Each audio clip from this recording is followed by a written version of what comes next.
சபை கூட்டம் பொதுமக்கள் கலந்து கொண்டு கேள்வி கேளுங்கள். நாளை கிராம சபை கூட்டம் பொதுமக்கள் கலந்து கொண்டு கேள்வி கேளுங்கள் என்ற தலைப்பில் இந்த காணொளியை காண்கிறோம். நாளை ஆகஸ்ட் 15 இந்தியாவின் சுதந்திர தினம் அனுசரிக்கப்படுகிறது.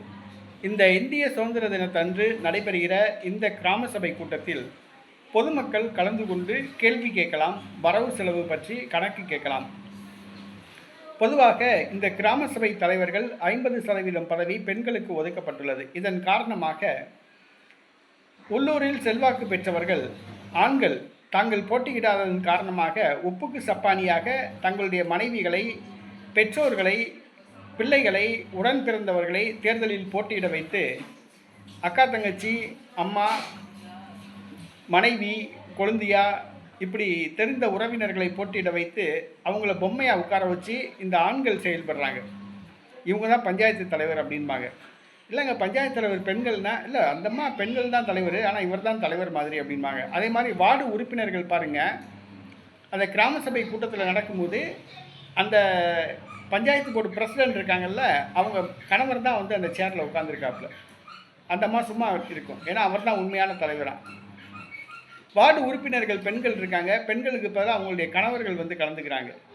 ஆனால் இந்த கிராம சபை கூட்டத்தில் பொதுமக்கள் கேள்வி கேட்கணும்.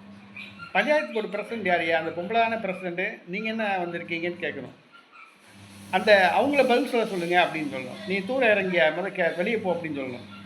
அடுத்தது இந்த வார்டு உறுப்பினர்கள் இருக்காங்க பார்த்தீங்களா, அவங்க மனைவிகள், பெண்கள் பதிலாக ஆண்கள், அவங்க கணவர், வீட்டுக்காரவங்க வந்து உட்காந்து கேள்வி கேட்குறாங்க.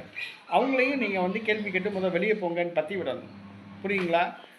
ஏன்னா வந்து பெண்கள் தான் வந்து பதில் சொல்லணும். அந்த பஞ்சாயத்து போர்டு பிரசிடென்ட் பெண்ணுனா அந்த பெண்ணு தான் பதில் சொல்லணும். வார்டு உறுப்பினர் பெண்ணுனா பெண்ணு தான் பதில் சொல்லணும். அடுத்தது வரவு செலவு கேளுங்க. நீ சும்மா பொய் கணக்கு எழுதுவாங்க, இந்த மாதிரி அங்கே 1 லட்சம் செலவு பண்ணோம், இங்கே 1 லட்சம் செலவு பண்ணோம்ட்டு. வரவு செலவு கேளுங்க. உங்கள் ஊரில் தெருவிளக்கு நன்றாக எரிகிறதா, அது பற்றி புகார் சொல்லுங்கள்.